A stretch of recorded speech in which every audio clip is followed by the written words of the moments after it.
This is episode 16 of the Wash Talk podcast with Carleen van der Westhuizen of International Budget Partnership in South Africa and Caterina Fonseca of IRC.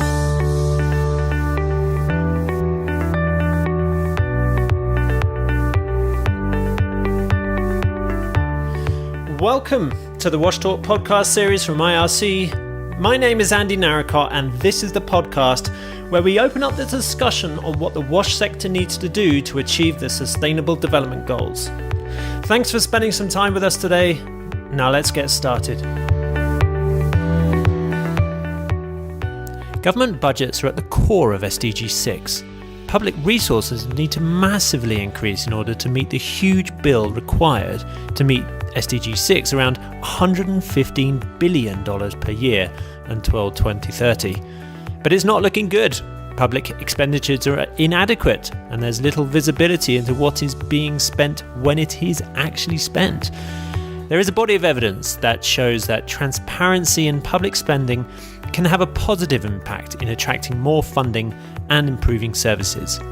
But how do we increase transparency in public spending? We're going to explore this today with the help of our two guests and share some practical steps civil society organisations and NGOs can take in their contexts. But before we dive in, make sure you head over to ircwash.org/washtalk for links to further resources and other episodes in this series. So without any further ado, here's the interview.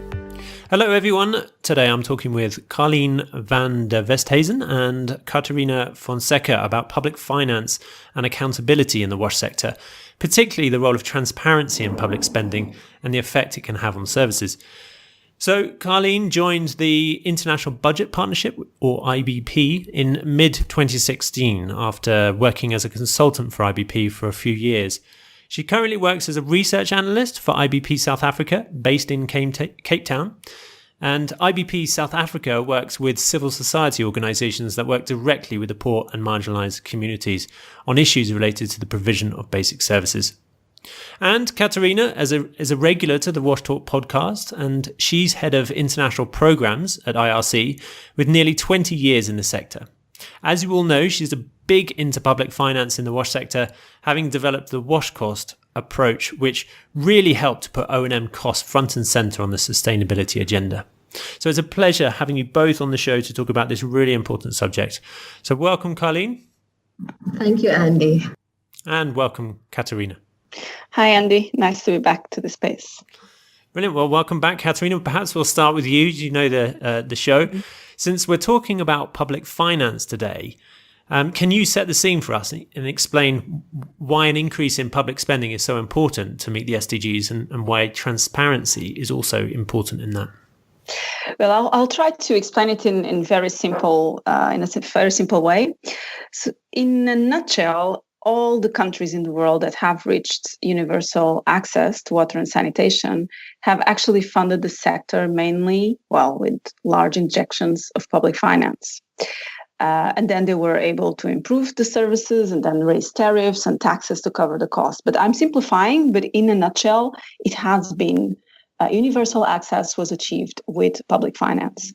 And so to reach the Sustainable Development Goal 6, which stands for universal access to water and sanitation, public finance will play a major role, both in terms of volume, but also because it is required to attract private finance.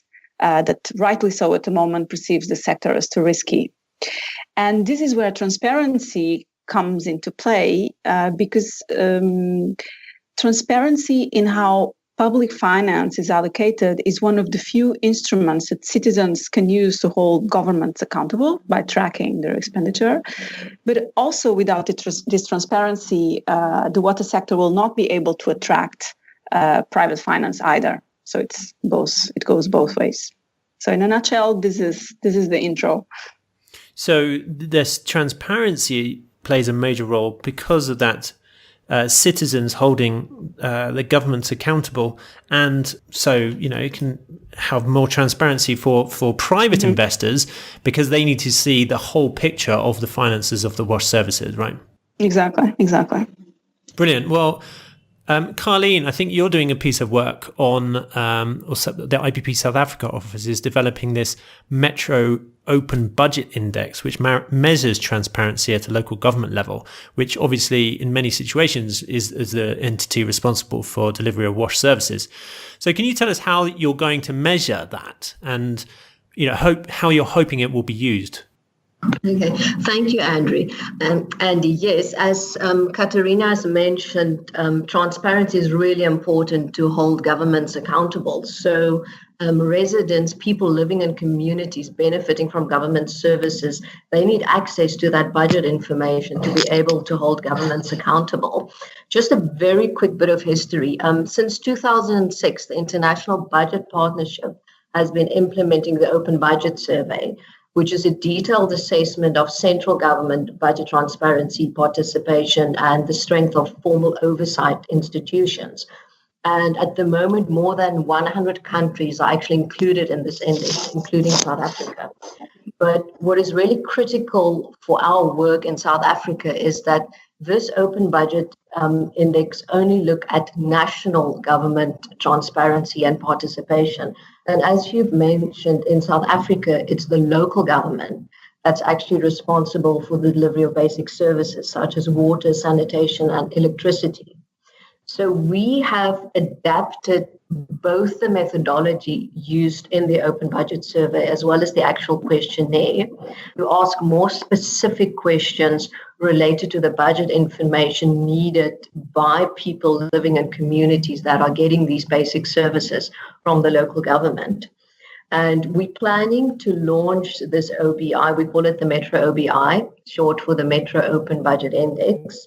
We're launching it in the next 2 months. And first, we're only going to launch it in South Africa's 8 metropolitan municipalities.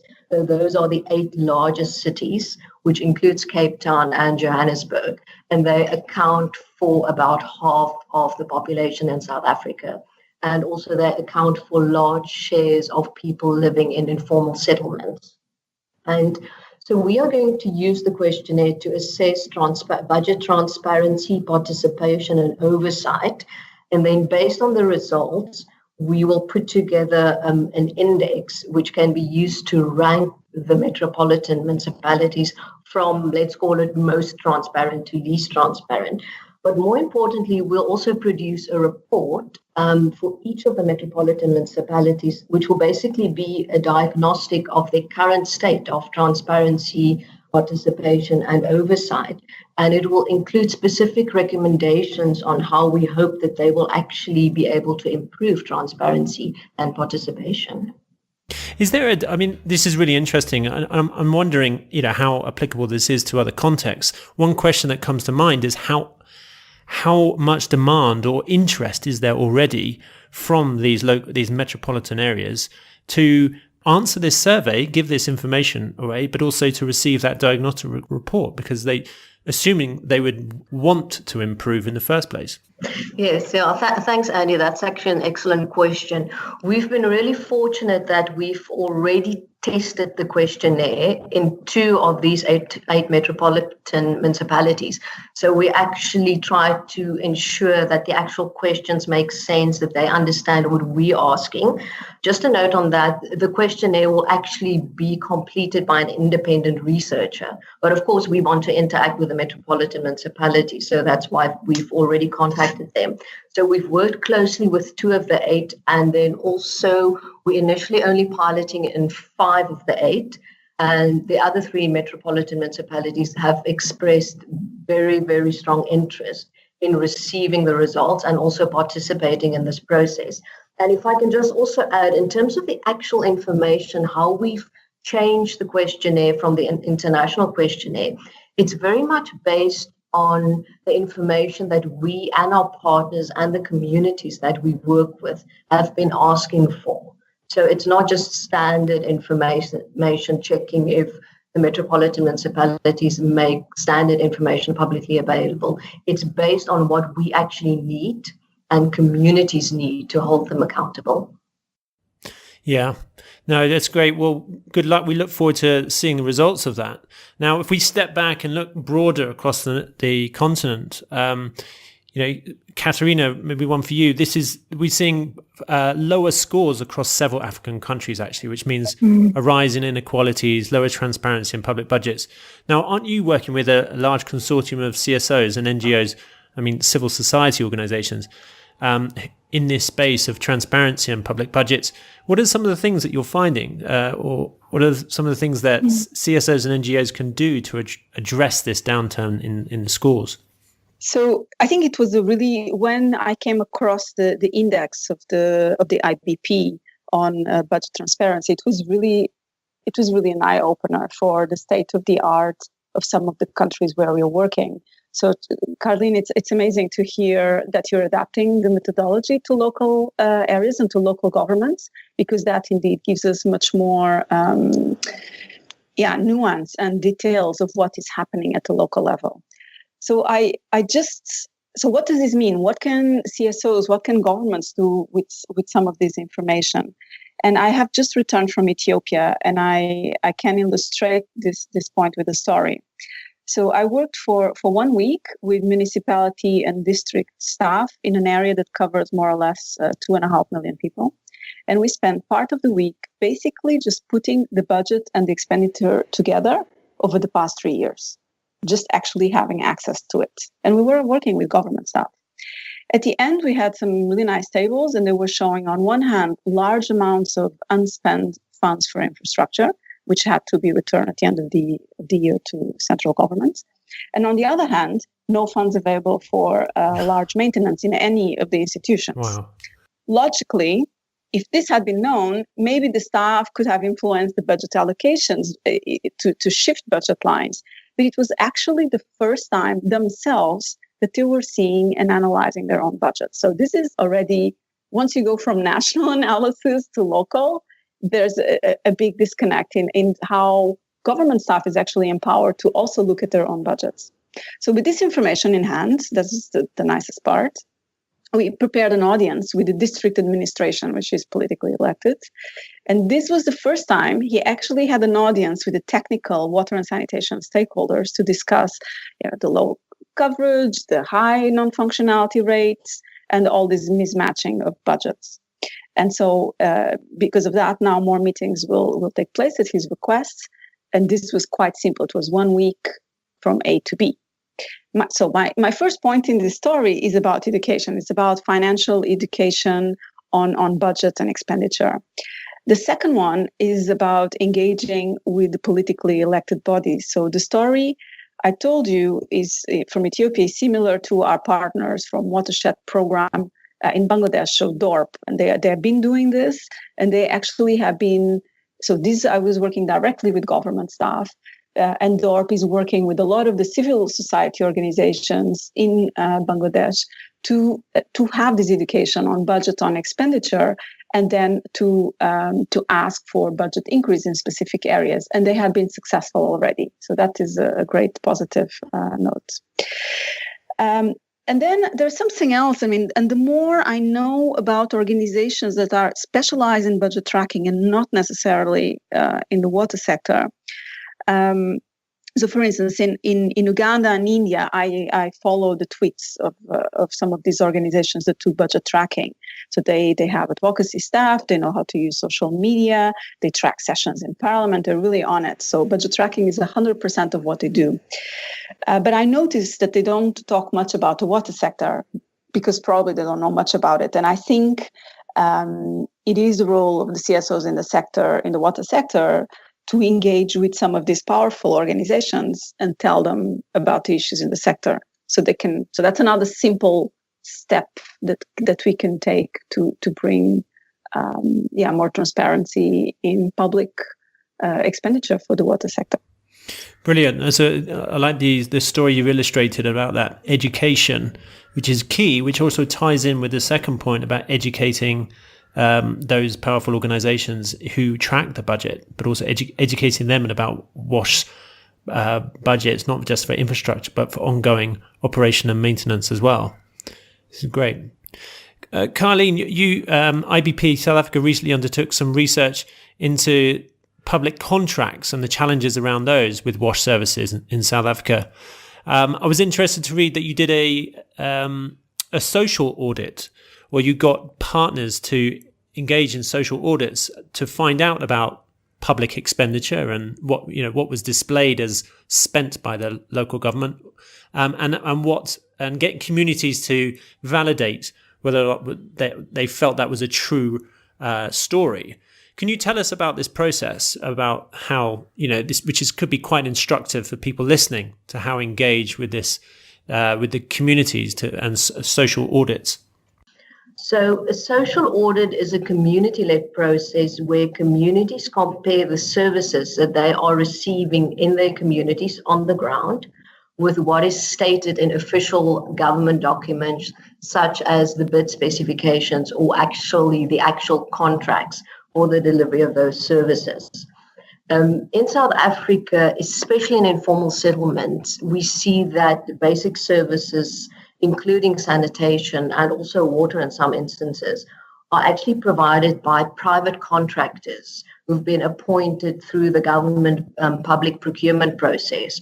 So the whole process has been followed where bid specifications have been made publicly available, and in these specifications form part of the contracts. So during a social audit, community members actually use this information, and they involved in the whole or all the phases of this process. So in the whole process, they involved in putting a questionnaire together to actually ask certain questions based on how the service is being delivered. They also then involved in what is called a public hearing at the end of the process, where the findings from the social audit is presented, and residents are again given the opportunity to actually tell whoever attends that public hearing about the experiences of the service. We've supported, the IVP South Africa has supported a number of these social audits over the last few years, and most of these social audits were actually around the delivery of outsourced sanitation, so different types of toilet technologies. And we started to observe the same systemic challenges with the delivery of these services to informal settlements. And this is irrespective of the area or the specific type of technology or the municipality responsible for the delivery of the service. So we started to think, are there sort of systemic challenges across areas, across municipalities with the delivery of these services?